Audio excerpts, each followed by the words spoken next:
Hello, everyone. Thanks so much for joining me here today as we get to talk about one of my favorite subjects, comic books. My name is Jose. I love comic books. I love talking about them, and I love sharing them with you.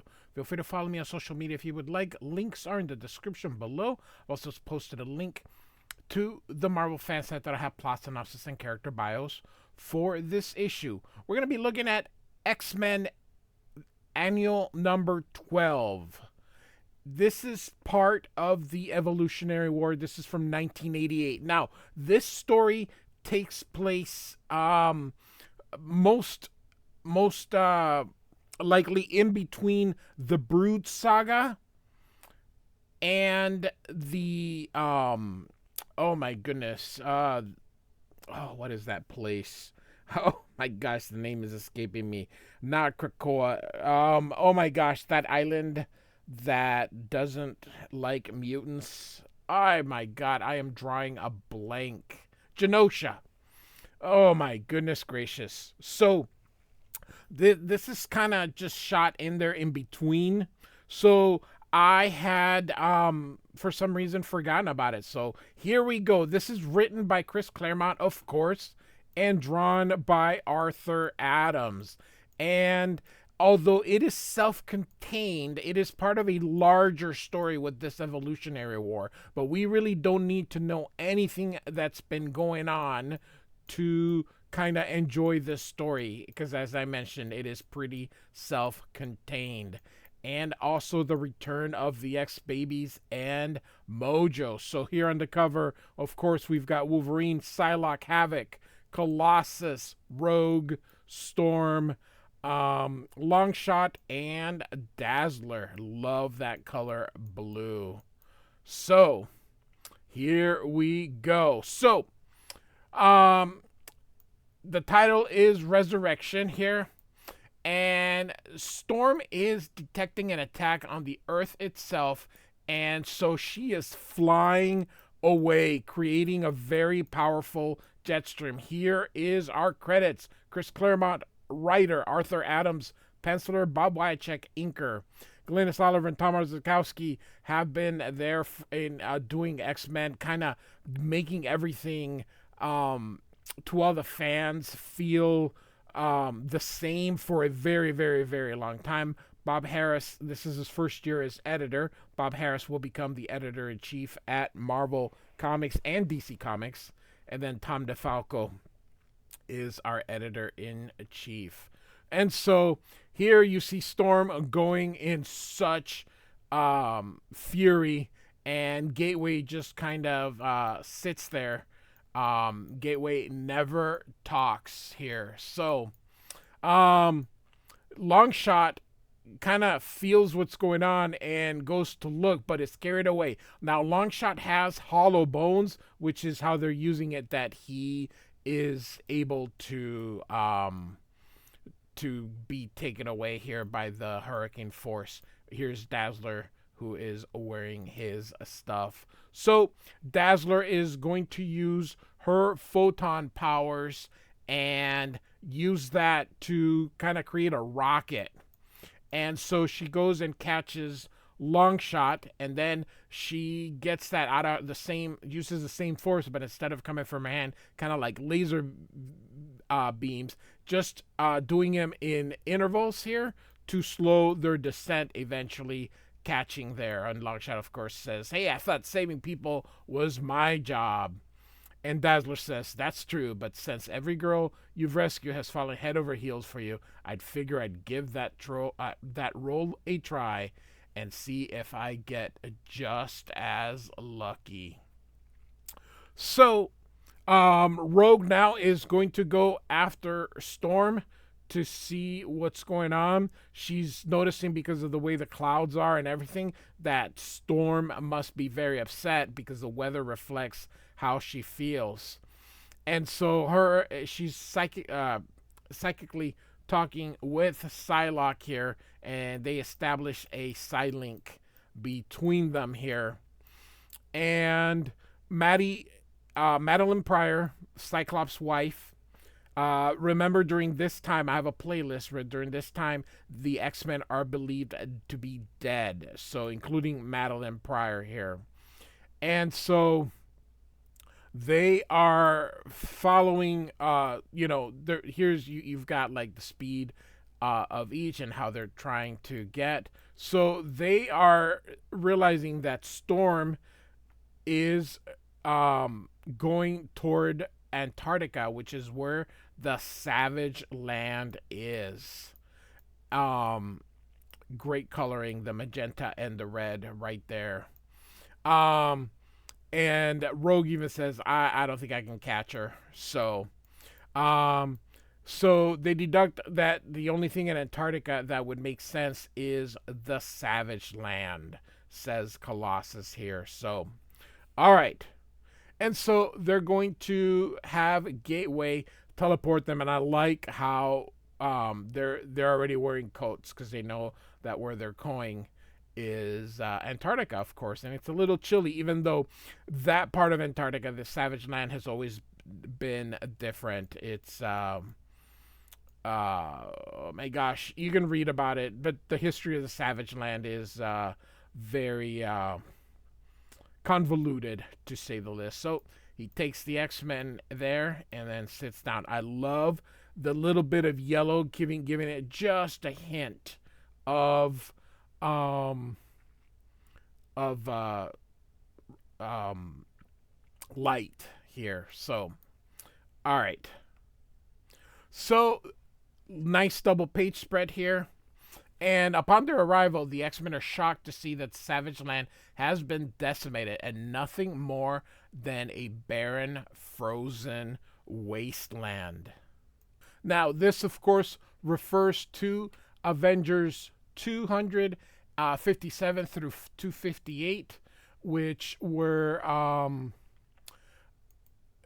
dealt with a story with Terminus in the Savage Land, and this would have been in the back in 1985.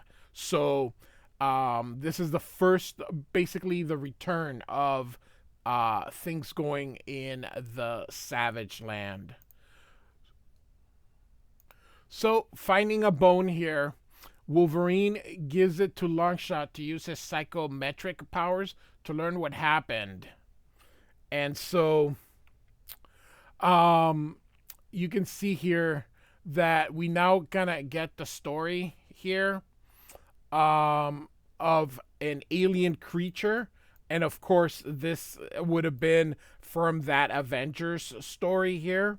This is Terminus, by the way, and he's responsible for the destruction of the Savage Land, and it looks like he is killed everybody here.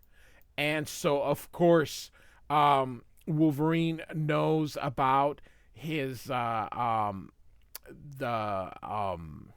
goodness gracious, Nereal.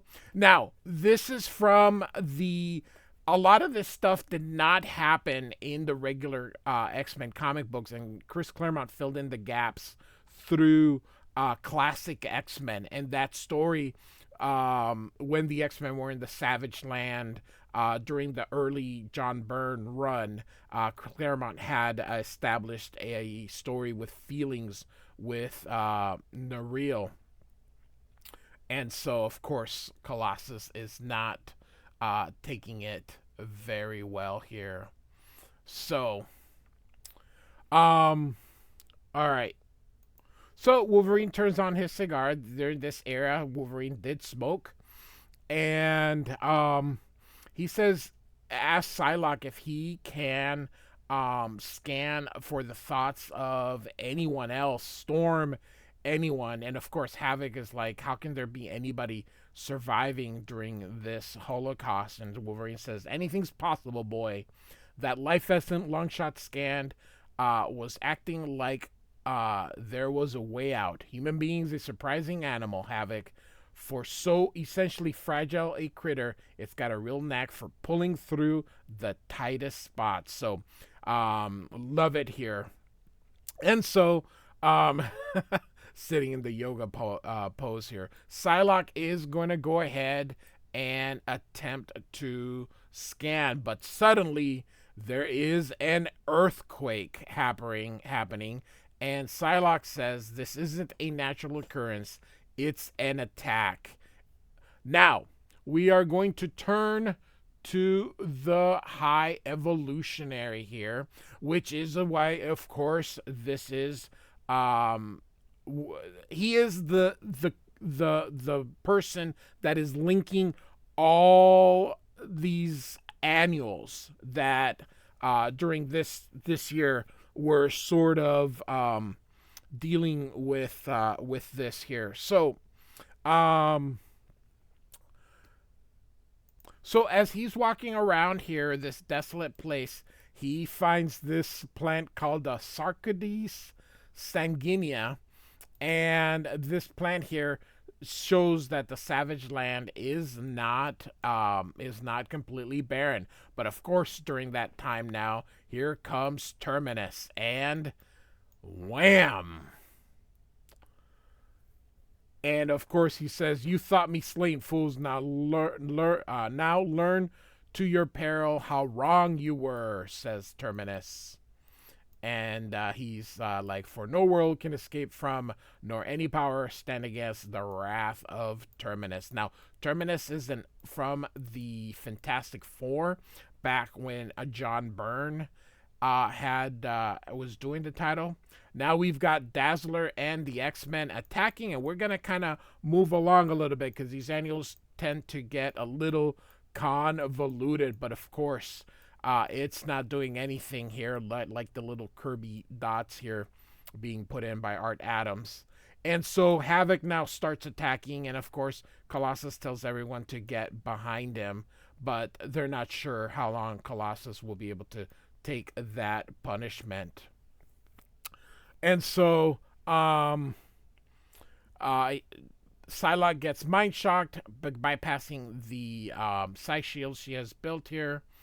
You can see here Havoc avoids getting hit, and so now comes Longshot. He's got an idea, grabs this thing, and of course he's like, "You're a flea," and so he brings him up, but grabs Wolverine here. Wolverine's a little like, what the heck, but he tosses Wolverine and he throws in, and of course Wolverine's like, "You're starting to think like me. Not bad, kid."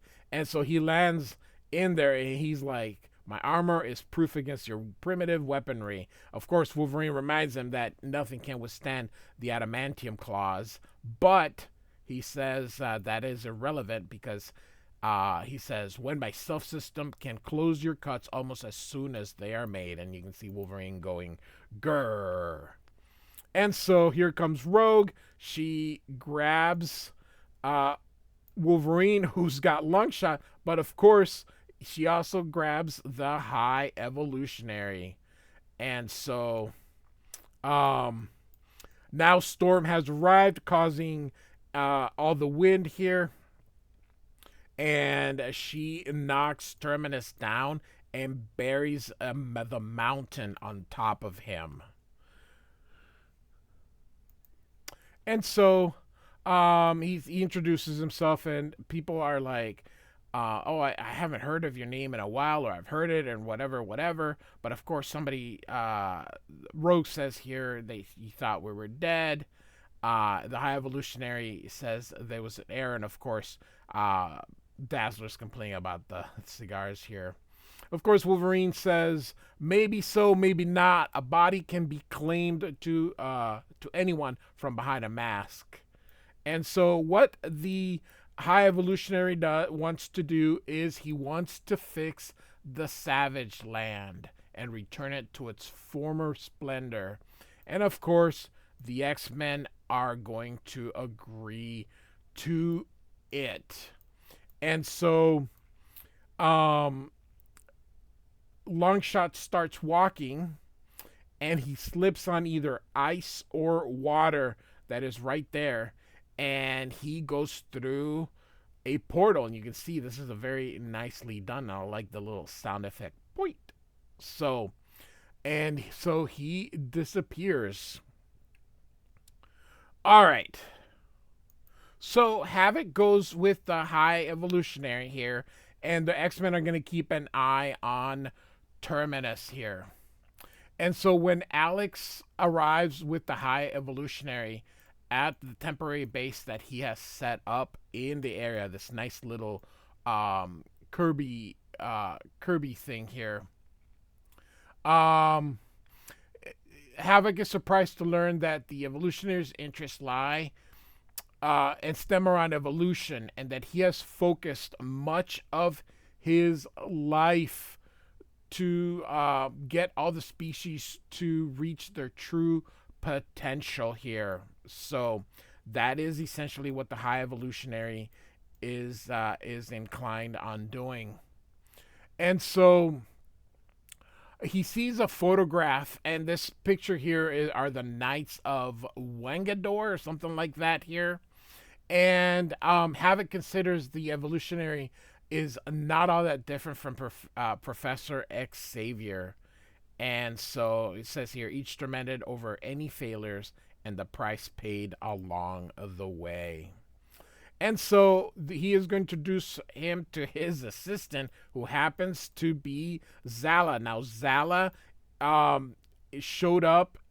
She's really a bad person. She's a bad guy. She was one of the villains from the as I mentioned before, I have a playlist when the X-Men went to the Savage Land, and it was done by Michael Golden. And it was the 4-part series with Spider-Man.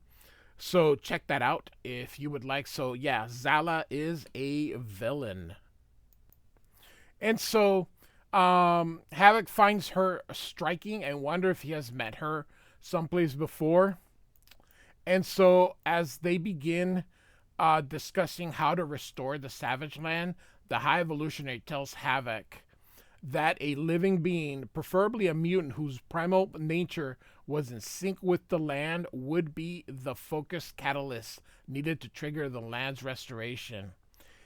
Havoc reveals that he knows only one person that could succeed in that task, but he thinks that person is dead. And the High Evolutionary says, I suspect that happens to the best of us, lad, more often than we suspected. Which, of course, leaves Havoc kind of questioning things. All right, I like this part here where Dazzler finally realizes Longshot isn't there. And so Psylocke says, I can't scan a trace of his thoughts, but between them and the High Evolutionary and Terminus, generic so much psychic staticky, my powers are severely limited. And Wolverine says, the kid left a trail, I'll follow it. And of course, Dazzler says, I'm coming with you. And Wolverine doesn't like that. He's like flaming lovesick songbird. And so, of course, Storm says, hey, stay in contact via the link, and we will continue with Terminus here. And so Storm says she wants her to scan the giant, and meeting Terminus, and of course she's like, you buried him under Avalanche. And he's like, when the Fantastic Four first encountered him, they supposedly sank him to the center of the earth. He survived that, and so she figures that he will probably survive it as well. And then of course she says she thought that Terminus was killed by the Avengers. And of course Wolverine says it looks like that was evidently an error, and she says, I suppose so, but maybe there's two of them. So of course we are going to set up something here. And so here comes Wolverine. He goes through that portal, and Dazzler freaks out. This is just so funny. Eek. And so Storm kind of hears that, takes out this cameo crystal, and it's glowing. And so, and she has a thought here. And so this cameo crystal, I believe, is from a classic X-Men story. I believe it's classic X-Men 22, and you're going to see why in a minute. So she's going to leave Rogue and Psylocke, and I like Psylocke again doing the yoga pose here. So she is going to head over to Dazzler, and she's like, he's vanished, talking about Wolverine. And so Storm now is going to open a a portal here, and so she says, "I think I know where everybody is," and so she opens the portal here, and in comes the they see this big dog here, and of course Wolverine's like, or I'm sorry, Colossus like, everybody behind me. Now the dog, oh, they'll say his name, but of course, Sajim here. And I have covered all this, so I had, like I said, I have a playlist. Feel free to check it out. And he is happy to see Storm. And so it turns out that here's Wolverine and Longshot, and this is the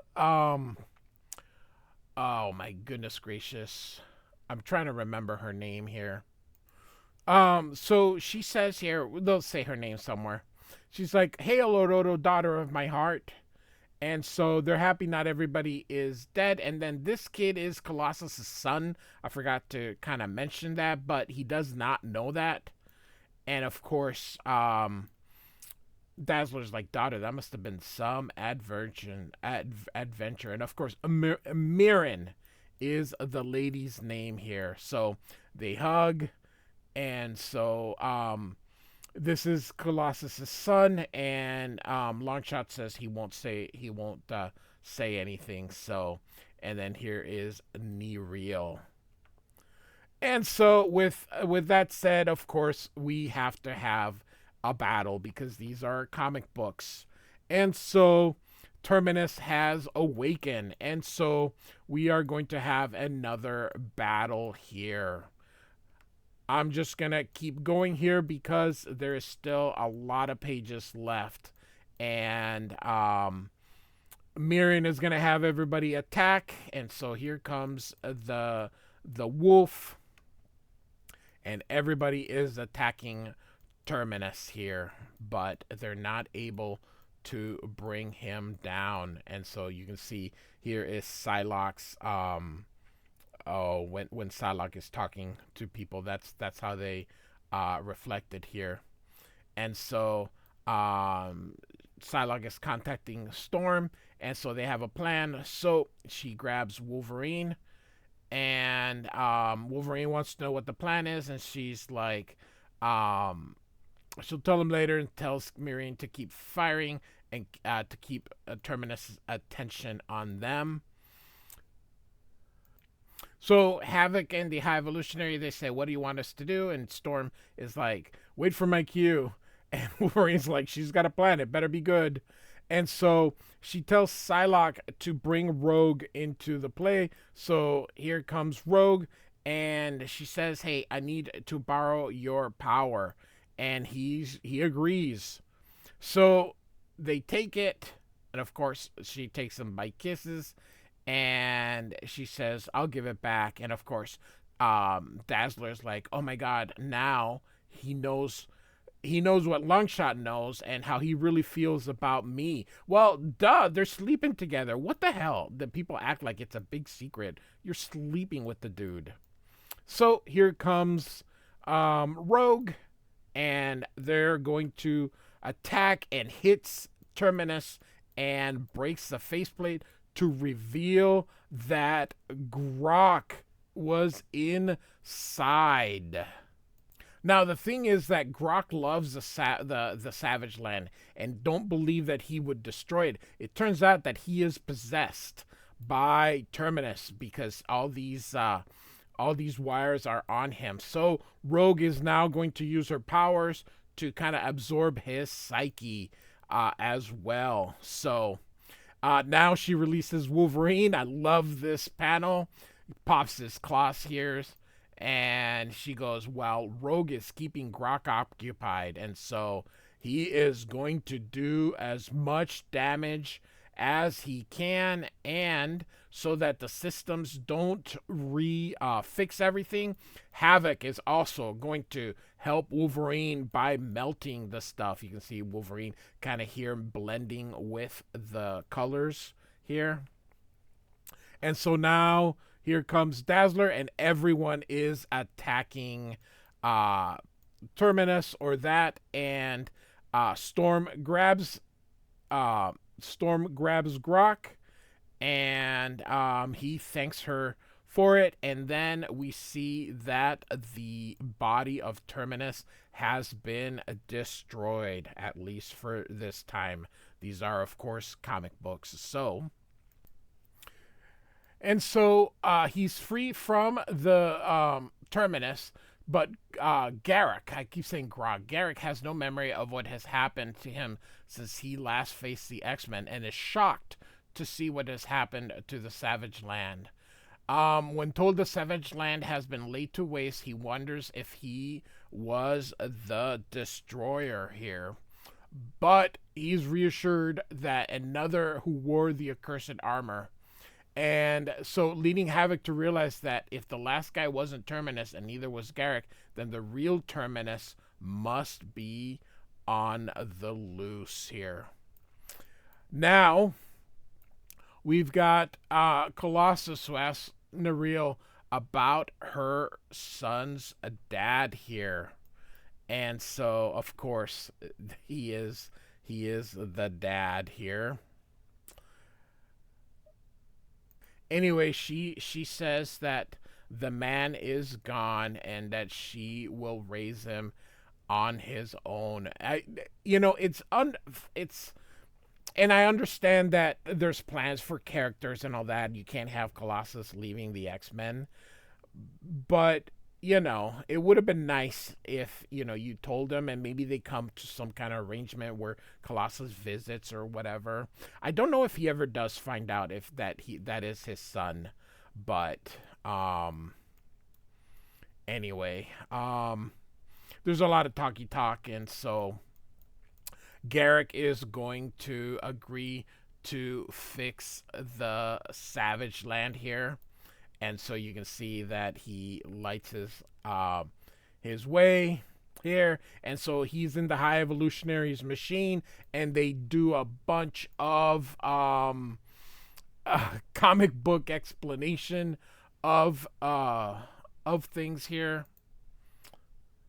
And so Garrok has to give up his life in order to restore the Savage Land. And of course, he has cheated death so many times and he loves it. He is more than eager to do that here. And so he says there's something he's thinking about the High Evolutionary, and Colossus, like, something about him rubs me raw. There's a scent here, long shot, of a danger.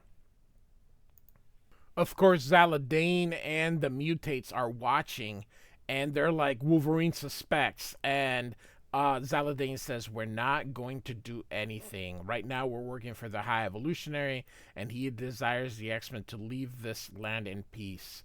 The fools, they do not realize by doing the High Evolutionary's bidding that they help seal the doom of this world they are sworn to protect. A new order will rise from the ashes of our evolutionary war, and we mutates shall stand around among those chosen to rule. That day cannot come too soon. I look forward to it almost as much as I do the sight of Storm's head adorning a pike beside my throne. So this story will actually be revisited sometime by X-Men 250.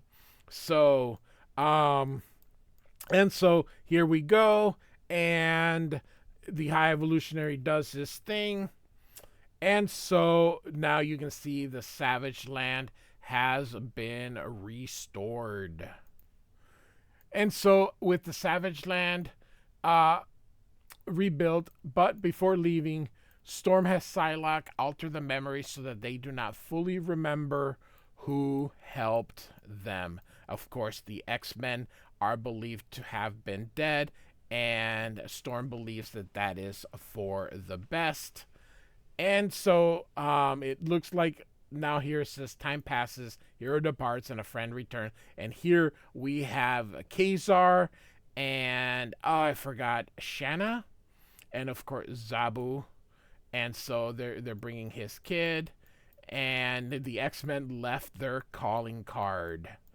He asks about the symbol, and they're the people who helped restore the Savage Land legends. And thus endeth the main story, but there is a backup story.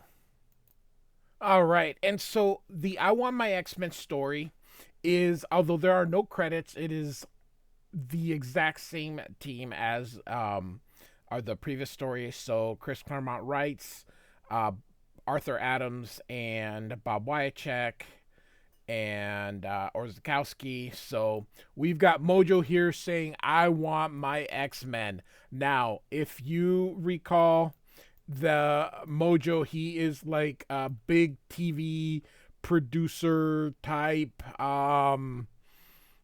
creature. It's a universe. I covered the long shot limited series and X-Men annual number 10. Of course, we are showing pieces here from the fall of the mutants. So he believes the X-Men are dead. And so without them, the ratings are going down, down, down. So he wants a new X-Men. So that's essentially what the story is about here. This is like a robot here that she's just a little goes through here. I like Mojo. How dare anyone die without my permission? First the X-Men, now you. What's this world coming to? And so he's like, it's just excitable. This is Major Domo. And so here we've got Bob Harris. This has to be Bob Wiacek here. This is, of course, Arthur Adams, Tom Orzakowski here, and then this is Chris Claremont, and he's complaining, and of course, Mojo makes him into a baby's head. This is Ricochet Rita from the Long Shot Limited Series, and she's like, why don't you just get replacement X-Men, you idiot? And then he's like, I know, I'll get replacement X-Men. And so here we go, and so he straps her to go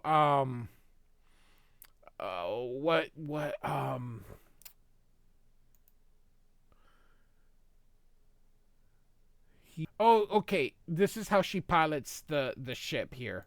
So he's gonna send her out to go find the replacements for the X-Men to look everywhere. And so we've got everyone in the Mojo universe here. And so she gets too excitable again. And so here we go. He gets an all-women X-Men, like Nightcrawler here. And he's like, and gets rid of them. I love that. He just, boom, and so they all die. The Mecha Transformer things, a precursor to the Image. And so we keep going here. He gets rid of everyone here. And so they just keep getting rid. He's getting just angry. And so they bring the X-Babies back. And I actually love this. And sees Longshot here. And he's like, no Longshot. And turns him into a picture here. Which, of course, poor little Dazzler doesn't like.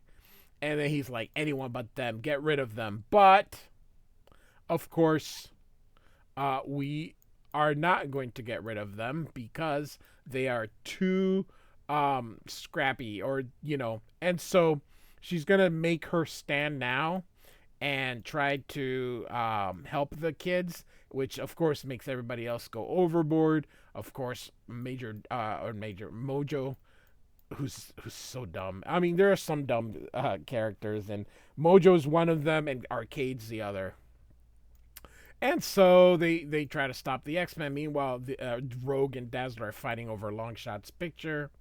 They rescue Ricochet Rita here, and